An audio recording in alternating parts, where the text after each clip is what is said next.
అధికార వైకాపాకు సీఎం జగన్కు భజన చేస్తున్న అఖిల భారత సర్వీసు అధికారులను ఈసీ ఈడ్చి కొట్టింది. వైకాపా నాయకులే చెప్పిందే చట్టంగా సాగిస్తున్న 9 మంది అధికారులపై బదిలీ వేటు వేసింది. ఎన్నికల కోడ్ని సైతం లెక్క చేయకుండా వైకాపాకు వంతపాడుతున్న 3 కలెక్టర్లు, 5 ఎస్పీలతో పాటు ఐజీని బదిలీ చేసింది. ప్రతిపక్షాల ఫిర్యాదులు, సీఈఓ నివేదికలతో వైకాపాకు బంటుల్లా పనిచేస్తున్న వారిని పక్కకు పెట్టింది. కొంత ఆలస్యంగానైనా సరే కేంద్ర ఎన్నికల సంఘం వైకాపా బంటులపై వేటు వేసింది.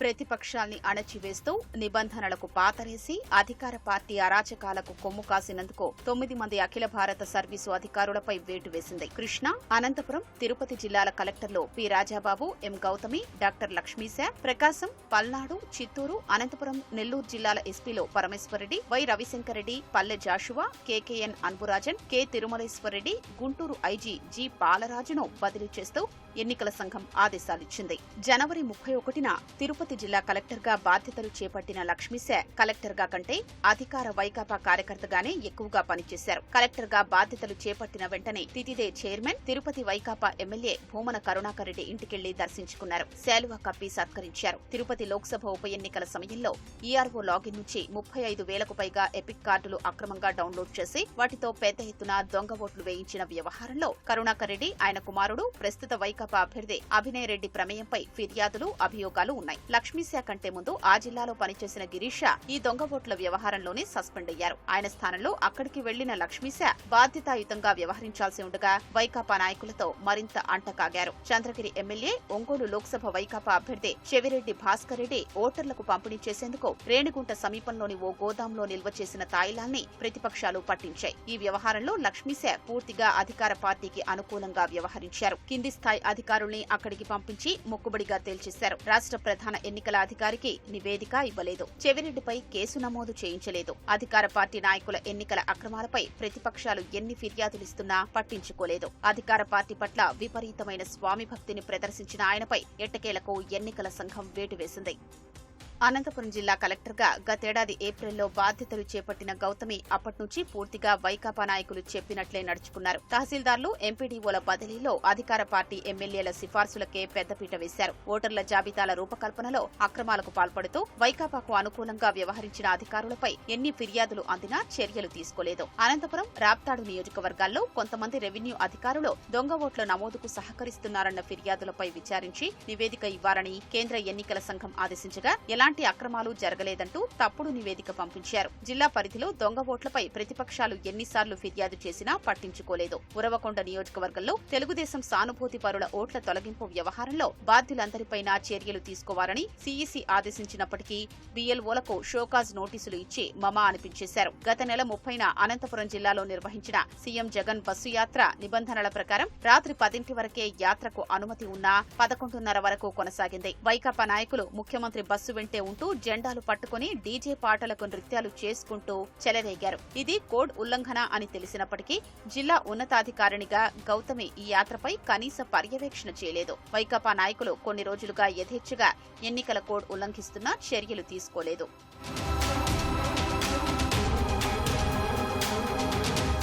ఏడాదిగా కృష్ణా జిల్లా కలెక్టర్గా పనిచేస్తున్న రాజాబాబు మచిలీపట్నం వైకాపా ఎమ్మెల్యే పేర్ని నాని ఏది చెబితే అదే చట్టమన్నట్టు పనిచేశారు. మచిలీపట్నంలో బోగస్ ఓటర్లపై ప్రతిపక్షం ఎన్ని ఫిర్యాదులు ఇచ్చినా చర్యలు తీసుకోలేదు. నకిలీ ఓట్లకు బాధ్యుడైన ఆర్డీఓపై చర్యలు తీసుకోవాలంటూ ఎన్నికల సంఘం ఆదేశాల్ని బేఖాతరు చేశారు. మచిలీపట్నం వైకాపా అభ్యర్థి పేర్ని కిట్టు నకిలీ ఇళ్ల పట్టాలు ఇచ్చిన సంఘటనపై తెలుగుదేశం ఫిర్యాదును పట్టించుకోలేదు. వైకాపా నాయకులు పెద్ద ఎత్తున ఇసుక, మట్టి అక్రమ తవ్వకాలకు పాల్పడినా ఎక్కడికక్కడ భూములు ఆక్రమించినా అనధికారికంగా చేపల చెరువులు ఏర్పాటు చేసినా అడ్డుకోలేదు. ఎన్నికల వేళ అధికార దుర్వినియోగానికి పాల్పడుతూ వారికి మరింత మద్దతుగా నిలిచారు. వైకాపా అరాచకాలకు వత్తాసు పలికిన ఎస్పీల్లో రవిశంకర్ రెడ్డి ప్రధానమైన అధికారి. పల్నాడు జిల్లాలో వరుసగా జరుగుతున్న హింసాత్మక సంఘటనల్ని అరికట్టలేకపోయారు. ఈయన హయాంలో మాచర్ల నియోజకవర్గం మరో చంబల్లోయగా మారింది. అక్కడ వైకాపా శ్రేణులు ప్రతిపక్ష పార్టీ కార్యాలయం, ప్రతిపక్ష పార్టీ నాయకులు సానుభూతి పరుల ఇళ్లల్లోకి చొరబడి అరాచకం సృష్టిస్తే అవన్నీ చాలా చిన్న సంఘటనలేనని తేల్చేశారు. ప్రతిపక్ష పార్టీ నాయకులు, శ్రేణులే లక్ష్యంగా అధికార పార్టీ నాయకులు దాడులకు తెగబడితే అవి పాత ఫ్యాక్షన్ గొడవ గొడవల వల్లే జరిగాయంటూ తేలిగ్గా మాట్లాడారు. తెలుగుదేశం వారిపై అక్రమంగా కేసులు పెట్టి విపరీతంగా వేధించారు. ప్రతిపక్ష పార్టీల కార్యకర్తల్ని బైండోవర్ చేయించి వారిని కట్టడి చేశారు. ఈయన హయాంలో పల్నాడు జిల్లాలో తెలుగుదేశం నేతల హత్యల పరంపర కొనసాగింది. మాచర్ల వైకాపా ఎమ్మెల్యే పిన్నెల్లి రామకృష్ణారెడ్డి చెప్పిందే చట్టమన్నట్లుగా ఎస్పీ పనిచేశారు.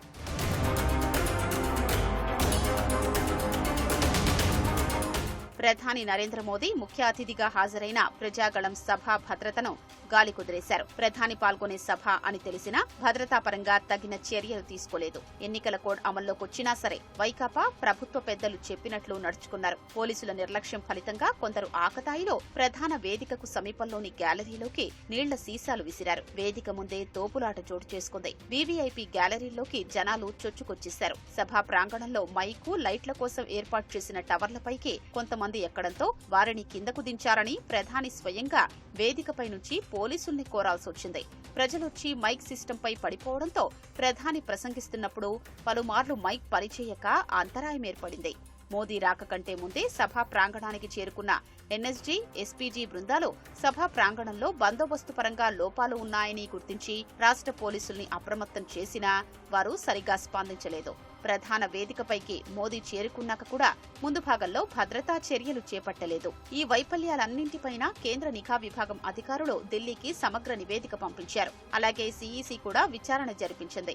ఎన్నికల షెడ్యూల్ విడుదలైన మర్నాడే మాచర్లలో తెలుగుదేశం కార్యకర్త ఇర్ల సురేష్ కారును వైకాపా నాయకులు దహనం చేశారు.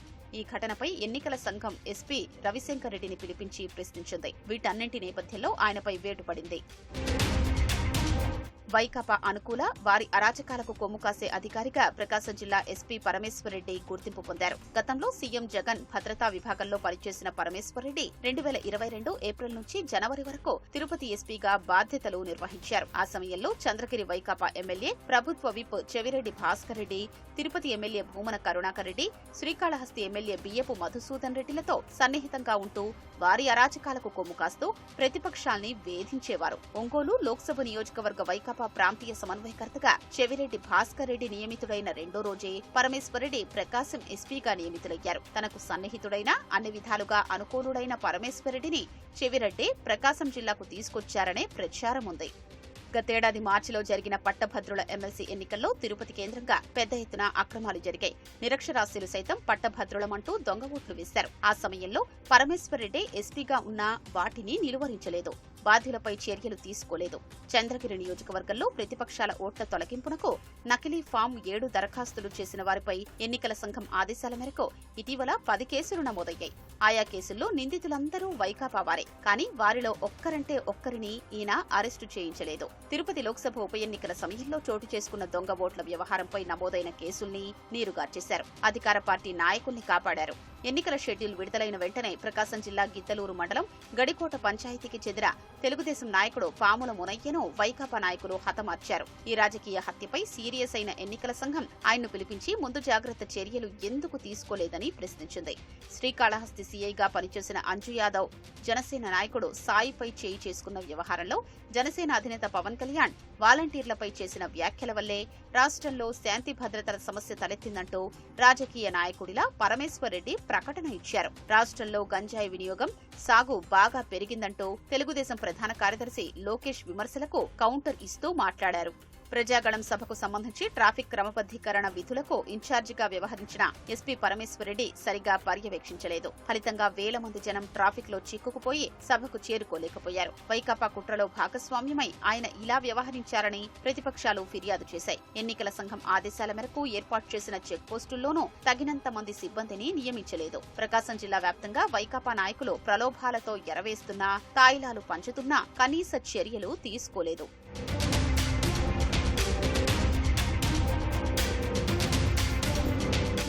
పల్లె జాషువా అత్యంత వివాదాస్పదమైన అధికారిగా గుర్తింపు పొందారు.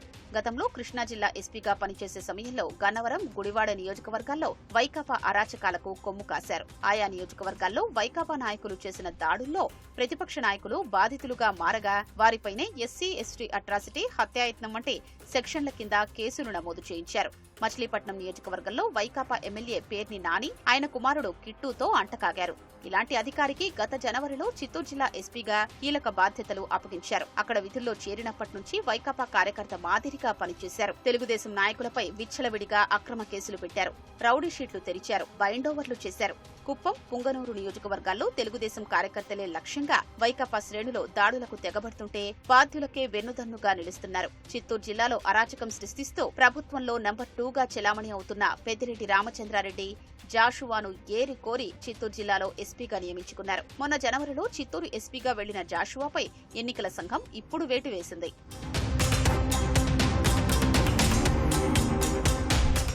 వైకాపా అధికారం చేపట్టాక 4 ఏళ్ల పాటు ముఖ్యమంత్రి సొంత జిల్లా కడప ఎస్పీగా అన్బురాజన్ పనిచేశారు. అవినాష్ రెడ్డి కనుసన్నల్లో నడిచారు.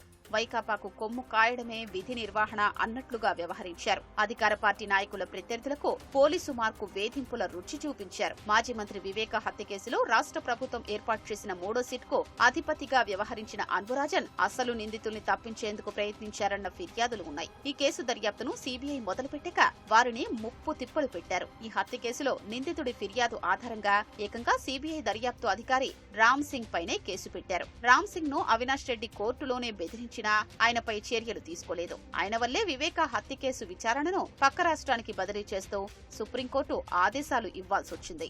గతేడాది సెప్టెంబర్ 17న అనంతపురం ఎస్పీగా బదిలీపై వెళ్లిన అన్బురాజన్ ఆ జిల్లాలో ప్రతిపక్షాల నేతలపై ఉక్కుపాదం మోపారు. ముఖ్యంగా చిన్నపాటి ఆందోళన చేసినా, నిరసన తెలిపినా తెలుగుదేశం నాయకులు, కార్యకర్తలపై ఇబ్బడి ముబ్బడిగా కేసులు నమోదు చేయించారు. ఎన్నికల కోడ్ అమల్లోకొచ్చాక ముఖ్యమంత్రి జగన్ ఇటీవల అనంతపురం జిల్లాలో ఎన్నికల ప్రచారంలో పాల్గొనగా ఆయన బస్సు యాత్ర కోసం ముందు రోజంతా సెక్యూరిటీ రిహార్సల్ నిర్వహించారు. రూట్ చెకప్ పేరుతో ఎస్పీ స్వామి భక్తి చాటుకున్నారనే ప్రచారం పోలీసు శాఖలోనే ఉంది. జెడ్+ భద్రత ఉన్న తెలుగుదేశం అధినేత చంద్రబాబు అంతకు ముందు జిల్లాలో పర్యటించగా అరకొరగా సిబ్బందిని పంపించారు. ఎన్నికల కోడ్ను ఉల్లంఘించి రాత్రి 10 తర్వాత కూడా ముఖ్యమంత్రి జగన్ అనంతపురం జిల్లాలో ఎన్నికల ప్రచారం నిర్వహించినప్పటికీ అడ్డుకోలేదు. పోలీసు బదిలీలో వైకాపా ఎమ్మెల్యేల సిఫార్సులకే ప్రాధాన్యమిచ్చారు. అనంతపురం నగరం, రాప్తాడు తదితర ప్రాంతాల్లో సీఎం జగన్ సొంత సామాజిక వర్గానికి చెందిన కొందరు పోలీసు అధికారులపై పెద్ద ఎత్తున ఆరోపణలు ఉన్నా బదిలీ చేయలేదు.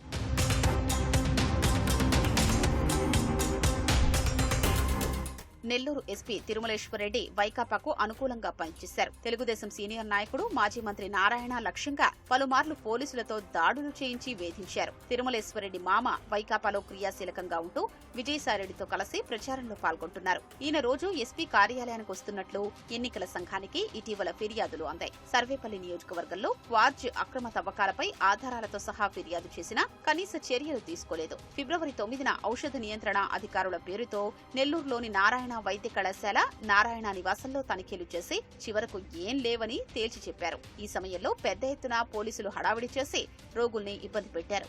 మార్చి 4న మరోసారి నారాయణ అనుచరులు ఆయన విద్యా సంస్థల్లో పనిచేసే వారి ఇళ్లలో పోలీసులు సోదాలు నిర్వహించారు. రాంజీనగర్లో ఉంటున్న మాజీ జెడ్పీటీసీ ముప్పాళ్ల విజేతారెడ్డి ఇంటికి సుమారు 20 మంది పోలీసులు ఉదయం 6ంటికి వెళ్లారు. మరో 10 మంది ఆమె ఉంటున్న అపార్ట్మెంట్ ను చుట్టుముట్టారు.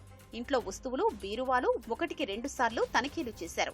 చివరకు విలేకరుల సమావేశం నిర్వహించి నారాయణ విద్యా సంస్థలకు సంబంధించి బస్సుల కొనుగోలులో పన్ను ఎగవేతకు సంబంధించి తనిఖీలు చేశామని చెప్పారు. అయితే నారాయణానుచరుల ఇళ్లలో తనిఖీలు ఎందుకు చేశారనే దానికి సమాధానం చెప్పలేదు. ప్రధాని నరేంద్ర మోదీ పాల్గొన్న ప్రజాగళం సభకు సంబంధించి సభా ప్రాంగణంలో గ్యాలరీలకు బాధ్యుడిగా నెల్లూరు ఎస్పీ తిరుమలేశ్వరరెడ్డి ఆ విధుల్ని గాలికొదిలేశారు. దీనిపై ఫిర్యాదులు అందడంతో ఆయనపై వేటు పడింది. ప్రధాని మోదీ పాల్గొన్న ప్రజాగళం సభ భద్రతా ఏర్పాట్లలో అత్యంత నిర్లక్ష్యంగా వ్యవహరించారు Guntur range IG G Balaraju. అధికార పార్టీ నాయకుల ఒత్తిళ్లకు తలొగ్గి వారు చెప్పినట్లు చేశారు. ఇటీవల ఎన్నికల సంఘం ఆదేశాల మేరకు చేపట్టిన ఇన్స్పెక్టర్ల బదిలీలోనూ వైకాపా నాయకుల సిఫార్సులకే ప్రాధాన్యమిచ్చారు. వారు కోరుకున్న వారిని కోరుకున్న చోట నియమించారు. రేంజ్ పరిధిలో ప్రతిపక్ష పార్టీల కార్యకర్తలపై పెద్ద ఎత్తున అక్రమ కేసులు బనాయిస్తున్నా అడ్డుకోలేదు. తెలుగుదేశం నాయకులు ఇచ్చిన ఫిర్యాదుల్ని పట్టించుకోలేదు. నెల్లూరు, పల్నాడు, ప్రకాశం జిల్లాల ఎస్పీలు పేట్రేగిపోతున్నా నిలువరించలేదు. ప్రధాని సభలో భద్రతా వైఫల్యాలకు డీజీపీ కేవీ రాజేంద్రనాథ్ రెడ్డి, నిఘా విభాగాధిపతి పిఎస్ఆర్ ఆంజనేయులతో పాటు గుంటూరు ఐజీ బాలరాజు కారణమని, వారిపై చర్యలు తీసుకోవాలంటూ గత నెల 18న భాజపా, తెలుగుదేశం, జనసేన నాయకులు కేంద్ర ఎన్నికల సంఘం ప్రధాన కమిషనర్ రాజీవ్ కుమార్ కు ఫిర్యాదు చేశారు. ఈ అంశాల్ని తీవ్రంగా పరిగణించిన కేంద్ర ఎన్నికల సంఘం బాలరాజుపై వేటు వేసింది.